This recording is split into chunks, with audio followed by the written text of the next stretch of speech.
بسم اللہ الرحمن الرحیم۔ السلام علیکم ورحمۃ اللہ وبرکاتہ۔ سب تعریفیں اس پاک پروردگار کے لیے جو تمام جہانوں کا رب ہے، اور بے شمار درود و سلام سید المرسلین خاتم النبیین محمد الرسول اللہ صلی اللہ تعالی علیہ وسلم کی ذات اقدس پر۔ اللہ تبارک و تعالی ہم سب کو اپنے دین پر استقامت کے ساتھ عمل کرنے کی توفیق عطا فرمائے۔ آج ہماری گفتگو کا عنوان ہے عمل پر استقامت۔ یاد رکھیے کہ جس طرح سے اللہ تبارک و تعالی نے ہم سے دین پر عمل کرنے کا مطالبہ کیا ہے، اسی طرح شریعت اسلامیہ ہم سے یہ بھی مطالبہ کرتی ہے کہ ہم اپنی عبادات کو، اپنے نیک اعمال کو استقامت اور دوام کے ساتھ ادا کریں۔ ہر وہ عمل جو استقامت کے ساتھ کیا جاتا ہے، بار بار کیا جاتا ہے، مستقل مزاجی کے ساتھ کیا جاتا ہے، ہمیں دنیا میں بھی اس کے خاص اثرات اور نتائج نظر آتے ہیں۔ کہا جاتا ہے کہ اگر پانی کا قطرہ بھی استقامت کے ساتھ مستقل بار بار پتھر پر گرتا رہے تو پتھر میں بھی سوراخ ہو جاتا ہے۔ بالکل اسی طرح سے جب ہم مستقل مزاجی کے ساتھ نماز پڑھتے ہیں، قرآن کی تلاوت کرتے ہیں، اللہ اللہ کرتے ہیں، حضور علیہ الصلاۃ والسلام پر درود و سلام پڑھتے ہیں، تو اللہ رب کریم استقامت کے ساتھ، دوام کے ساتھ عمل کرنے کی برکت سے ہمارے زنگ آلود قلب و نظر کو جلا عطا فرماتا ہے۔ حضور علیہ الصلاۃ والسلام نے فرمایا کہ انسان کے دل کو بھی زنگ لگ جاتا ہے، اور جس طرح لوہے کو زنگ لگ جائے تو اسے آگ صاف ستھرا کر دیتی ہے، فرمایا اسی طرح اگر دلوں کو زنگ لگ جائے تو اللہ کا ذکر اور قرآن کی تلاوت دلوں کو مزکا، مصفا اور پاکیزہ کر دیتی ہے۔ لیکن یہ کب ہوگا؟ جب ہم مستقل مزاجی کے ساتھ قرآن کی تلاوت کریں گے اور اللہ تبارک و تعالیٰ کی عبادت کرتے رہیں گے۔ سورۃ الجن میں اللہ تعالیٰ نے فرمایا وَأَن لَوِ اسْتَقَامُوا عَلَى الطَّرِيقَةِ لَأَسْقَيْنَاهُم مَاءً غَدَقًا، فرمایا اگر یہ طریقت پر استقامت اختیار کر لیتے تو اللہ تبارک و تعالیٰ اپنی جناب سے اپنے فیض کا وافر پانی ان کو عطا فرماتا۔ توجہ کیجئے کہ یہاں طریقت سے مراد اللہ کے رسول علیہ السلام کا طریقہ ہے، یہاں طریقت سے مراد صحابہ کرام اور اہل بیت کا طریقہ ہے، یہاں طریقت سے مراد اللہ کے نیک بندے، صالحین، شہداء، اولیاء اور ان اللہ رب کریم کے خاص بندوں کا طریقہ ہے جنہیں ہم عباد الرحمن کہتے ہیں۔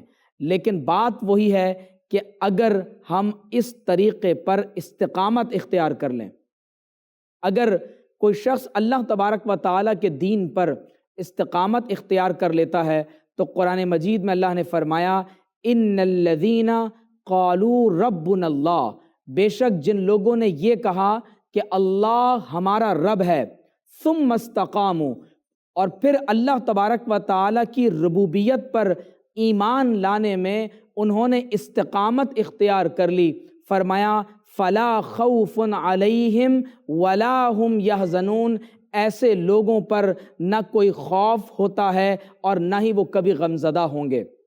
ذرا توجہ اس بات پر کیجئے گا کہ وہ لوگ جنہوں نے کہا کہ اللہ ہمارا رب ہے، بظاہر یہ بات کہنا تو بہت آسان ہے، لیکن جب آپ نے اللہ کو اپنا رب مان لیا تو اب آپ اس بات پر ایمان لے آتے ہیں کہ زندگی اللہ دیتا ہے، رزق کون دیتا ہے؟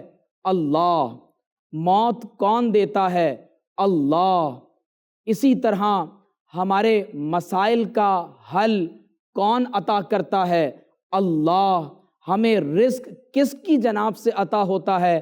یہ تمام تر صفات کہ الملک کون ہے، القدوس السلام کون ہے، الرحمن اور الرحیم کون ہے، تو جواب یہی ہے کہ وہ اللہ رب کریم کی ذات اقدس ہے۔ اگر کوئی اللہ پر ایمان لے آئے اور پروردگار عالم کو رزاق، محیی اور ممیت تسلیم کر لے اور سر تسلیم خم کر دے تو پھر یہ گردن کٹ تو سکتی ہے لیکن کسی اور کو اپنا رب مان نہیں سکتی۔ اللہ نے فرمایا کہ زبان سے ایمان کا اقرار کرنے کے بعد اگر کسی کو ایسی استقامت نصیب ہو جائے کہ وہ دوبارہ کفر کی طرف لوٹنا ایسے ناپسند کرے گویا کہ آگ میں ڈالا جانا ناپسند کرتا ہے، تو فرمایا اللہ تعالیٰ پھر اسے ہر قسم کے خوف اور ہر قسم کے غم سے آزاد فرما دے گا۔ اللہ تعالیٰ فرماتا ہے ان الذین قالوا ربنا اللہ، بے شک جن لوگوں نے کہا کہ اللہ ہمارا رب ہے، ثم استقاموا، پھر انہوں نے استقامت اختیار کر لی، تو نتیجہ کیا نکلے گا؟ فرمایا تتنزل علیہم الملائکہ، فرمایا ایسے لوگوں پر اللہ تبارک و تعالیٰ کے فرشتے نازل ہوتے ہیں۔ اس سے یہ بات معلوم ہوئی کہ اگر کسی شخص کے پاس فرشتے آ جاتے ہیں تو یہ ممکن ہے کہ اس کی نیکی کی وجہ سے، اس کے قلب کی طہارت کی وجہ سے، اس کے اللہ تبارک و تعالیٰ کے قریب ہونے کی بنا پر اس کی آنکھوں کے حجابات اٹھ جائیں اور اسے اللہ کے فرشتوں کا دیدار ہونے لگے۔ حدیث جبریل آپ کے سامنے بہت مشہور حدیث ہے کہ صحابہ کرام رضوان اللہ تعالی علیہم اجمعین نے اپنی آنکھوں سے انسانی صورت میں حضرت جبریل علیہ السلام کی زیارت کی۔ اللہ تعالیٰ فرماتا ہے کہ تتنزل علیہم الملائکہ، ایسے لوگ جو اللہ پر ایمان لانے میں استقامت اختیار کر لیں، اللہ کے فرشتے ان پر نازل ہوتے ہیں۔ اور وہ فرشتے کیا کہتے ہیں؟ اللہ تخافوا، تم خوف مت کرنا، ولا تحزنوا، غمزدہ نہ ہونا، وَأَبْشِرُوا بِالْجَنَّةِ الَّتِي كُنْتُمْ تُوعَدُونَ، اور تمہیں بشارت ہو اس جنت کی جس کا تم سے وعدہ کیا گیا ہے۔ قرآن مجید میں اللہ رب کریم ایک اور مقام پر ارشاد فرماتا ہے کہ اِذْ یوحی ربک الی الملائکۃ انی معکم فثبتوا الذین آمنوا سألقی فی قلوب الذین کفروا الرعب۔ اللہ تعالیٰ نے فرشتوں کی طرف وحی فرمائی کہ میں تمہارے ساتھ ہوں، جو اصحاب ایمان ہیں تم انہیں ایمان پر ثابت قدم رکھنا۔ یہ جو ایمان پر ثابت قدمی ہے، دین پر ثابت قدمی کے ساتھ عمل کرنا ہے، اس کی نہایت ہی اہمیت ہے۔ آپ ذرا اندازہ کیجئے کہ قرآن مجید میں اللہ تبارک و تعالیٰ کتنی خوبصورت مثال دیتا ہے۔ فرمایا الم تری کیف ضرب اللہ مثلا، کیا تم نے نہیں دیکھا کہ اللہ تعالیٰ نے کیسے مثال بیان فرمائی؟ کلمۃ طیبہ، فرمایا کہ کلمہ طیبہ کی مثال ایسی ہے کشجرۃ طیبہ، جیسے ایک پاکیزہ درخت ہو، اصلھا ثابت وفرعھا فی السماء، فرمایا کہ اس درخت کی جڑیں زمین میں مضبوط ہیں لیکن اس کی شاخیں آسمان تک پھیلی ہوئی ہیں۔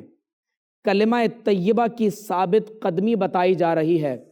جس درخت کی جڑیں جتنی زیادہ مضبوط ہوتی ہیں، اس درخت کا تنا اتنا ہی زیادہ مضبوط اور بلند ہوتا ہے۔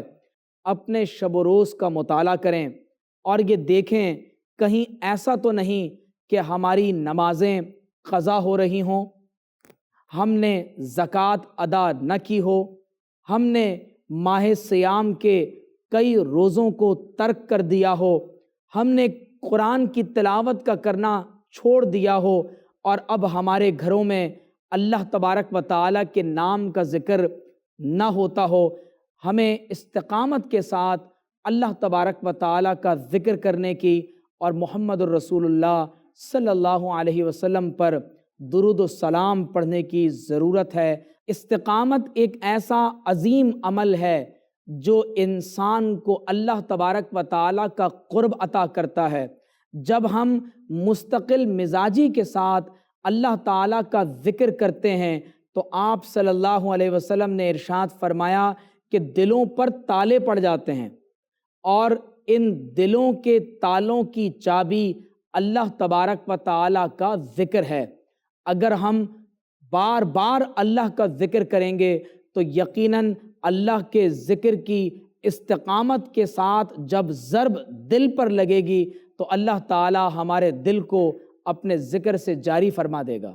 اللہ تعالی ہم سب کو استقامت کے ساتھ دین پر عمل کرنے کی توفیق عطا فرمائے۔ وآخر دعوانا ان الحمد للہ رب العالمین۔